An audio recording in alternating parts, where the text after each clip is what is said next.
2026-এর নির্বাচনে কে জিতবে? তৃণমূল কি ফের ক্ষমতায়, নাকি বিজেপি আনবে বদল, নাকি এইবার বাংলা দেখবে অষ্টম বামফ্রন্ট সরকার? কি বলছে রাজনীতির অঙ্ক? পশ্চিমবঙ্গের রাজনীতিতে আবার ঘনাচ্ছে নির্বাচনের মেঘ। গত কয়েক বছরে বদলেছে অনেক কিছু, জনমত, বিরোধী রাজনীতি, এসআইআর, কেন্দ্র রাজ্য সংঘাত আর সাধারণ মানুষের প্রত্যাশা। তাহলে প্রশ্ন একটাই, আগামী নির্বাচনে কে জিতবে পশ্চিমবঙ্গে?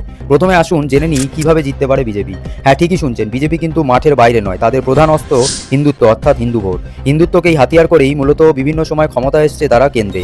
এ রাজ্যের সংখ্যাগরিষ্ঠ শিক্ষিত মানুষ ধর্মনিরপেক্ষ রাজনীতির সমর্থক। কিন্তু একথা অস্বীকার করা যাবে না যে গ্রামে গঞ্জে বিভিন্ন জায়গায় যেখানে যেখানে তৃণমূল কংগ্রেস তুলনামূলক খারাপ কাজ করেছে, সেখানে তৃণমূলের বিরোধী শক্তি হিসাবে এক শ্রেণীর প্রান্তিক দরিদ্র মানুষ বিজেপির হিন্দুত্বের রাজনীতির প্রতি আকৃষ্ট হয়েছে।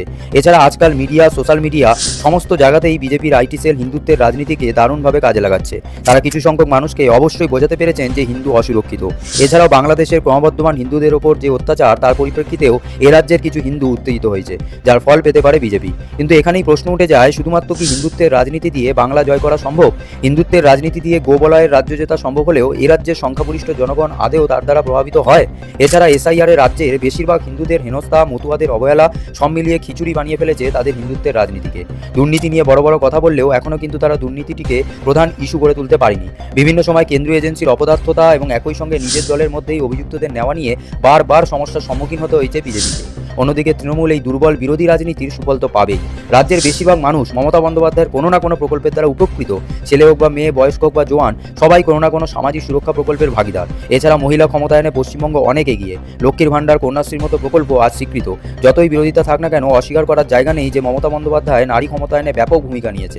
এই জন্য তাকে রাষ্ট্রসংঘ থেকে পুরস্কৃতও করা হয়েছে। এই সমস্ত সামাজিক প্রকল্পের দ্বারা সরাসরি উপকৃত হয় পশ্চিমবঙ্গের বিপুল সংখ্যক মানুষ।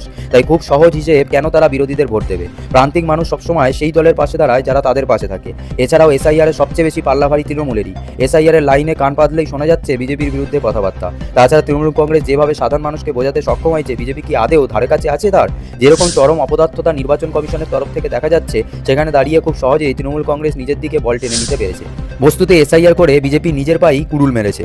দুর্নীতি, বেকারত্বকে ইস্যু করে বিজেপি যেটুকু সুবিধা পেয়েছিল, আজ সবই তা ভেস্তে গেছে। অন্যদিকে সিপিআইএম এই দুই বৃহৎ দলের মাঝে পড়ে গড়াগড়ি খাচ্ছে।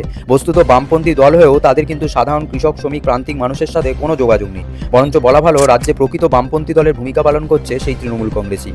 বামেদের আমলে এরকম ব্যাপক ধরনের কোনো সামাজিক প্রকল্পের উপস্থিতি সেই অর্থে ছিল না। ফলে সাধারণ মানুষ বিকল্প হিসাবেই হয়তো ভাবছে না এখন আর বামপন্থীদের। রাজনৈতিক সমাজ মূলত দুটি শ্রেণীতে এখন বিভক্ত, হিন্দুত্ববাদ বনাম সামাজিক উন্নয়ন। তাই বলাই যায় সেখানে সংখ্যাগরিষ্ঠ রাজনীতি সচেতন বাঙালি সামাজিক উন্নয়নকেই বেছে নেবে বলে মনে করা হয়। বিজেপি আরও আসন কমতে পারে। অন্যদিকে তৃণমূল যদি 230-এরও বেশি আসন নিয়ে জিতে আসে, তাহলে অবাক হবার কিছু নেই। সেক্ষেত্রে নির্বাচনের পর বিজেপিকে আর কি খুঁজে পাওয়া যাবে পশ্চিমবঙ্গে? প্রশ্ন তো উঠবেই।